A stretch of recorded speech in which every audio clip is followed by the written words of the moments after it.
I've got to admit, I didn't think I'd be making this after the 600 horsepower video, but then a couple of people started asking for it. I'm definitely going to see comments like, no 700 horsepower cars are cheap, but honestly, what the hell? I'm going to do it for the people who asked for it. Here are the cheapest, emphasis on the est part, 700 horsepower American cars. Let's get into it.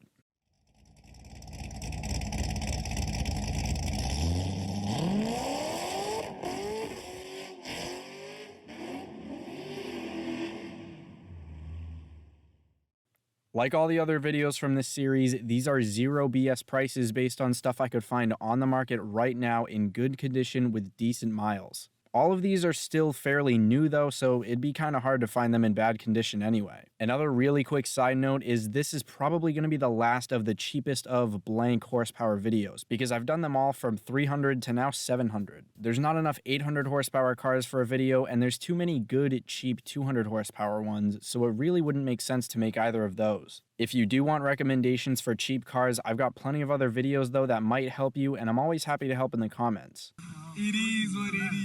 It is what it is. Without rambling on anymore though, number one is the 2020 GT500. These make 760 horsepower and 625 pound-feet of torque from a supercharged 5.2 liter V8. They weigh around 4,200 pounds and they cost between $95,000 and $120,000. If you saw my other videos about the wildest variants, you might have heard that price for this car and been like, hold up, wait a minute, something ain't right. First, I want to say thankfully these aren't the cheapest cars on the list, but in that video I talked about how it'd be hard to justify paying over $100,000 for a Mustang. For the people who can afford these GT500s and who want a Mustang like this though, I think it's kind of understandable they'd pay that much for it while it's as new as it is. The prices are obviously going to go down in the future too. I think it would only make sense for a Mustang fan with that much money to not buy these if they wanted to go back to a good old manual transmission instead.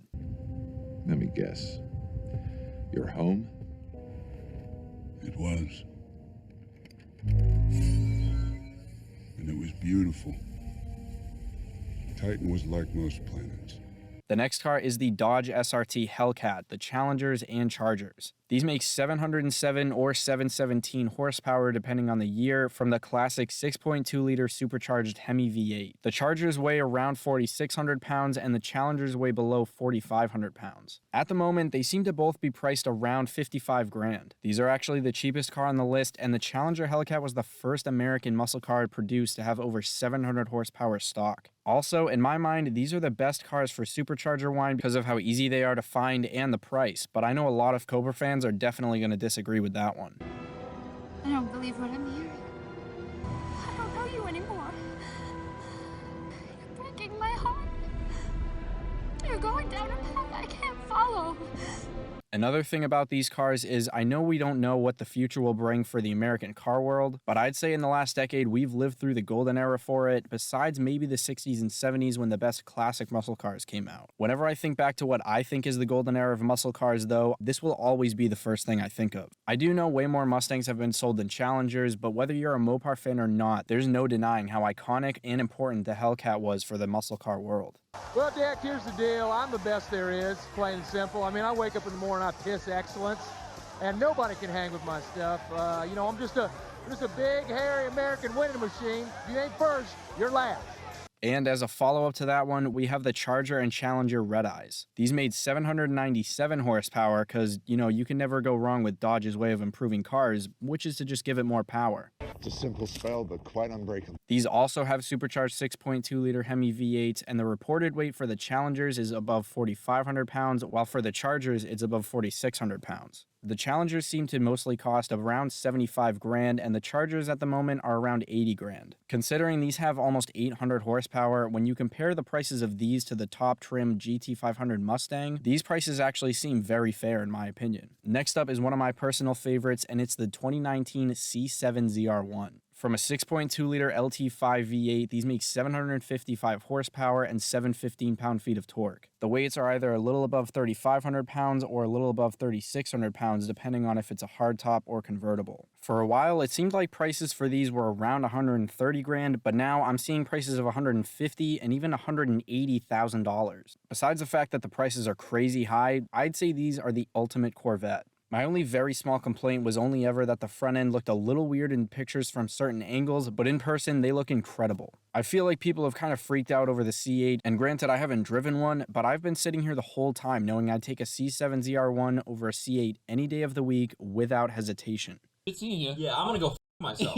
I'm a way bigger fan of the looks, I like a manual transmission, and I haven't heard a C8 Corvette that gives me a nice little fizzing sensation that I've gotten from so many C7 and C6 Corvettes. Now at this point we are kind of out of muscle cars and sports cars, but the group of 700 horsepower cars is a lot bigger than it used to be.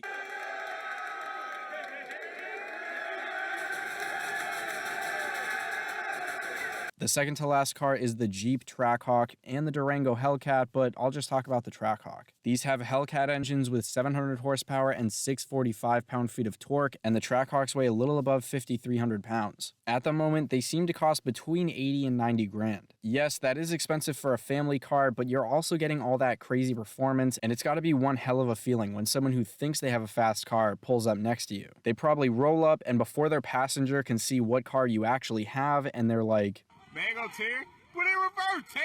You hand the driver a free pamphlet for Afghanistan Airlines and humiliate them with your whole family in the car. For the final car, we have another beast with a Hellcat engine, and it's the new Ram TRX. These have 702 horsepower from the Hellcat engine, and they weigh basically 6,400 pounds. Probably the biggest downside to these right now is they do seem to cost around 100 grand. What in tarnation, Alabama Betty Crocker, Miss Betty White shit is this? Let me know in the comments which of these cars is your favorite and which bracket in the series do you think is the best. My all-time favorite cars like the C7 Z06 are in the 600 horsepower bracket, but I think the 400 bracket has some of the best American cars that are cheap but still have a good amount of power and great modding potential. For anyone who's new to the channel, I upload American car news and content like this every week. If you have questions or there's something you want to see, leave a comment below or shoot me a DM on Instagram. As always, thank you guys all very much for watching. I really appreciate every single one of you. I'll see you all next week. Have a great day.